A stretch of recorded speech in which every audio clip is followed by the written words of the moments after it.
everyone, welcome to my YouTube channel Tech Code Classes. I am Neeraj Khatri and I am a data scientist in VJI. So today our topic is assignment operator in Python, जिसमें हम पढ़ेंगे कि assignment operator क्या होते हैं, ये कितने types के होते हैं और इनका uses कैसे होते हैं. So let's start with the session assignment operator in Python. So our first topic is what is assignment operator. Assignment operator means perform operations and assign value to the left operand.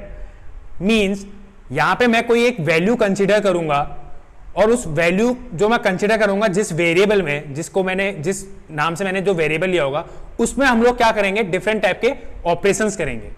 वो operations यहाँ पे क्या होंगे, वो operation होंगे मेरे यहाँ पे the first one is assign, that second one is add and assign, the third one is subtract and assign, the fourth one is multiply and assign, the next one is divide and assign, and the next one is modulus and assign, exponential and assign and floor and assign. जैसे कि आपने यहाँ पे देखा कि हम लोग एक चीज का इसमें हमें ध्यान ये रखना होगा कि जैसे अगर मैं बोलता हूं a equals to 5, it means 5 जो वैल्यू है वो किसके साथ असाइन हो रही है, एक a वेरिएबल के साथ असाइन हो रही है.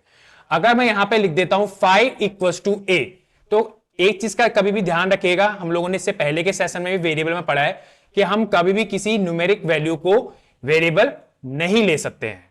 तो हम 5 इक्वल्स टू a की जगह क्या लिखेंगे, a equals to 5 means 5 is the value, और वो वैल्यू वैल्यू किस में असाइन हो रही है, वो a नाम के वेरिएबल में असाइन हो रही है. तो the first one is assign. अब यहां पे आप देख सकते हैं, यहां पे मैं एक वेरिएबल ले रहा हूं x इक्वल्स टू 5 मींस 5 एक वैल्यू है जो कि मैंने किस वेरिएबल में असाइन कराई है, x वेरिएबल में असाइन कराई है. और असाइन का यहां पे सिंबल क्या है, इक्वल्स टू, और मैं यहां पे बोल रहा हूं प्रिंट x. तो आप यहां पे नॉर्मली देख सकते हैं, नॉर्मली आउटपुट क्या आ जाएगा यहां पे 5. Next one is addition assign. If I am consider x equals to 20 and print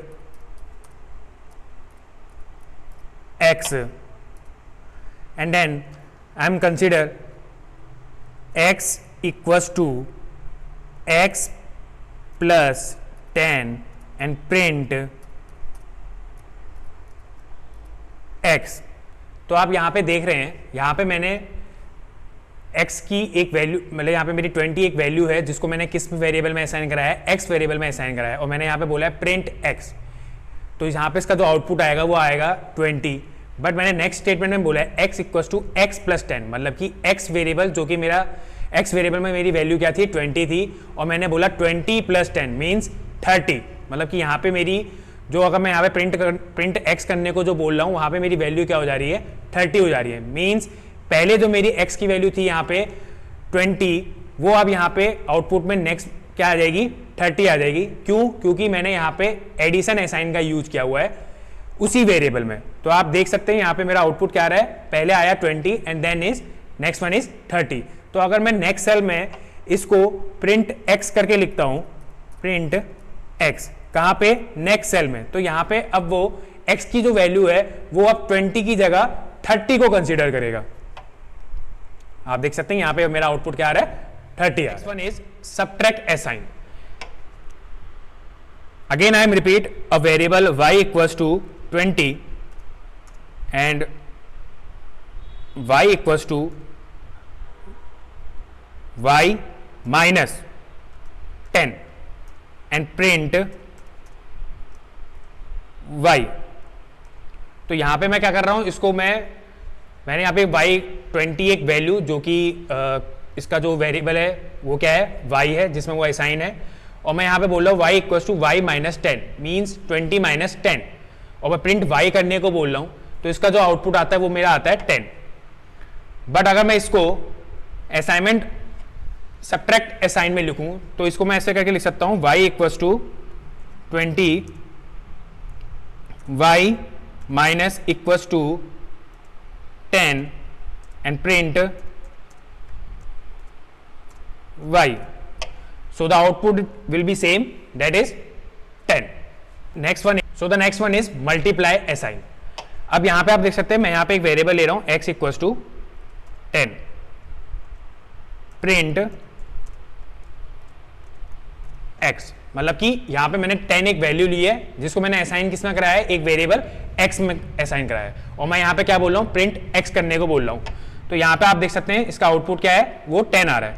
but अगर मैं इसी में यहां पे ये करता हूं कि x multiply assign 10 and then print x, तो यहां पे जो मेरा आउटपुट आ रहा है वो क्या आ रहा है, 100 आ रहा है। तो आप यहां पे देख सकते हैं, यहां पे मैंने जब उसको पहले उसकी वैल्यू क्या थी, यहां पे 10 थी, अब क्या हो गई, यहां पे 100 हो गई। क्यों? क्योंकि मैंने उसमें x वेरिएबल में मैंने यहां पे मल्टीप्लाई असाइन करा है, जिस क्या वैल्यू असाइन करी है, 10 करी है। तो वहां पे क्या हुआ, 10 इंटू 10 मीन्स 100। अब अगर मैं इसको प्रिंट x अगर एक नेक्स्ट सेल में लिखता हूं तो यहां पे वो वैल्यू मेरी क्या देगा, आउटपुट में 100 बताएगा। So the next one is divide assign. If I am consider a equals to 6, print a and a divide equals to 2 and print a, तो यहां पे आप मेरा आउटपुट देख सकते हैं। यहां पे मेरा आउटपुट क्या आया, पहले आया 6, इट मीन्स मैंने यहाँ पे एक वैल्यू ली हुई थी 6 जिसको मैंने असाइन कराया एक वेरिएबल में a में, और मैंने प्रिंट a करने को कहा, तो वहाँ तो नॉर्मली प्रिंट a मेरा क्या आ गया, वहाँ पे वैल्यू मेरी आ रही है 6। बट मैं अगेन अगले स्टेटमेंट में ये बोल रहा हूँ कि a divide equals to 2, means यहाँ पे जो हमारा a की जो वैल्यू थी 6 उसको मैं नॉर्मली डिवाइड करूँगा 2 से, तो हमारा आंसर जो आता है वो आता है यहाँ पे 3.0। मीन्स आपने अर्थमेटिक ऑपरेटर में हमने ऑलरेडी इस चीज़ को पढ़ा था कि हमारे जो डिवीजन में होते हैं वो हमारे क्या होते हैं, यहाँ पे पॉइंट डेसिमल को कंसीडर करता है। तो यहाँ पे भी आप देख सकते हैं, यहाँ पे आप मेरी अगर मैं इसको नेक्स्ट सेल में प्रिंट a लिखने को कहता हूँ तो यहाँ पे वैल्यू किसको कंसीडर करेगा, 3.0 को कंसीडर करेगा। The next one is floor assign. Floor assign, अब यहाँ पे भी x equals to 7 print x and then x floor assign equals to 3 and then print x। तो यहां पे मैं आउटपुट देख रहा हूं, यहां पे मेरा आउटपुट क्या आ रहा है, 7 एंड 2। अब आप यहां पे देख सकते हैं, यहां पे मैंने एक वैल्यू ली हुई है 7 जिसको मैंने किस वेरिएबल में असाइन कराया है, x में कराया है, और मैं वहां पे बोल रहा हूं प्रिंट x। तो नॉर्मली प्रिंट x मेरा यहां पे आउटपुट क्या दे रहा है, 7 दे रहा है। अब मैं यहां पे उसको करने को बोल रहा हूं x फ्लोर 3, तो मीन्स अगर मैं यहां पे आपने अर्थमेटिक ऑपरेटर में हमारे फ्लोर डिवीजन में ऑलरेडी हमने पढ़ा था कि वहां पे जो हमारी डेसिमल वैल्यू जो होती है वो कंसीडर इसमें नहीं होती है। तो मीन्स अगर मैं 7 नॉर्मली डिवाइड करता हूँ 3 से, तो वहाँ पे मेरा जो आंसर आता है वो 2 पॉइंट समथिंग आता है। तो यहाँ पे पॉइंट की जो डेसिमल की वैल्यू है वो कंसीडर नहीं होती है, तो वहाँ पे वो क्या कंसीडर कर रहा है, उसे 2 कंसीडर कर रहा है। और यहाँ पे अगर मैं उसको नेक्स्ट सेल में, अब मैं वैल्यू यहाँ पे मेरी क्या हो गई है, चेंज हो गई है। अब मैं यहाँ पे अगर बोलता हूँ उसको नेक्स्ट सेल में प्रिंट x, मतलब उसका आउटपुट क्या आ रहा है, मेरा 2 आ रहा है। जो नेक्स्ट है वो है मॉडुलस असाइन। यहां पे मैंने बोला b equals to 7 print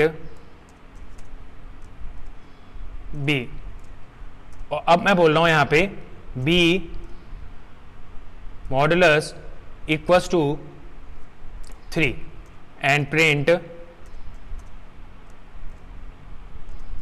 b। तो आप यहां पे देख सकते हैं, यहां पे 7 एक वैल्यू ली है जो कि मैंने किस वेरिएबल में असाइन कराई है, एक b नाम के वेरिएबल में असाइन कराई है, और मैं यहाँ पे प्रिंट b करने को बोल रहा हूँ। तो नॉर्मली उसका आउटपुट क्या आएगा, यहाँ पे 7 आ जाएगा। बट मैं अपने नेक्स्ट स्टेटमेंट में ये बोल रहा हूँ b modulus assign equals to 3। अब आपने अर्थमेटिक ऑपरेटर में हमारा मॉडुलस को जो हमने पढ़ा था वो ये पढ़ा था कि वहाँ पे ये कंसिडर क्या करता है, रिमाइंडर पार्ट को कंसिडर करता है। तो अगर मैं 7 नॉर्मली डिवाइड 3 से करता हूँ तो हमारा उसमें रिमाइंडर क्या कंसिडर होता है, रिमाइंडर हमारा वहाँ पे 1 आ रहा होता है। तो यहाँ पे भी इसका जो आउटपुट है, अब मैंने जब उसको प्रिंट b करने को कहा तो यहाँ पे इसका नॉर्मली जो आउटपुट क्या आएगा, यहाँ पे 7 की जगह अब 1 आ जाएगा। तो उसका आउटपुट जो है वो यहाँ पे 7 और 1 है। मतलब कि वैल्यू पहले मेरी पहले मेरी बी की वैल्यू यहाँ पे क्या थी 7 थी, और अब मेरी वो चेंज होके क्या आ गई है 1 आ गई है। तो अगर मैं नेक्स्ट सेल में अब प्रिंट बी करने को बोलता हूँ तो वहाँ पे वो वैल्यू 7 की जगह क्या कंसिडर करेगा 1 कंसिडर करेगा। सो the next one is exponential assign. यहाँ पे भी हम इसको c इक्वल्स टू मैंने एक वेरिएबल लिया और जिसमें मैंने वैल्यू असाइन कराई है 10, प्रिंट c। पहले मैंने उसको प्रिंट क्या करने को कहा है c करने को कहा है। अब मैं यहाँ पे बोल रहा हूँ c exponential assign 2 and then print c। तो यहाँ पे आप देख सकते हैं यहाँ पे एक 10 एक वैल्यू है जिसको मैंने असाइन कराया है किस वेरिएबल में, c वेरिएबल में, और मैं उसको बोल रहा हूँ प्रिंट c। तो नॉर्मली यहाँ पे वैल्यू मेरी जो क्या आएगी यहाँ पे 10 आएगी। बट अब मैं उसको यहाँ पे क्या बोल रहा हूँ, यहाँ पे मैंने उसको बोला है एक्सपोनेंशियल। एक्सपोनेंशियल मीन्स पावर, मतलब कि 10 की पावर मैंने यहाँ पे 2 करने को कहा है।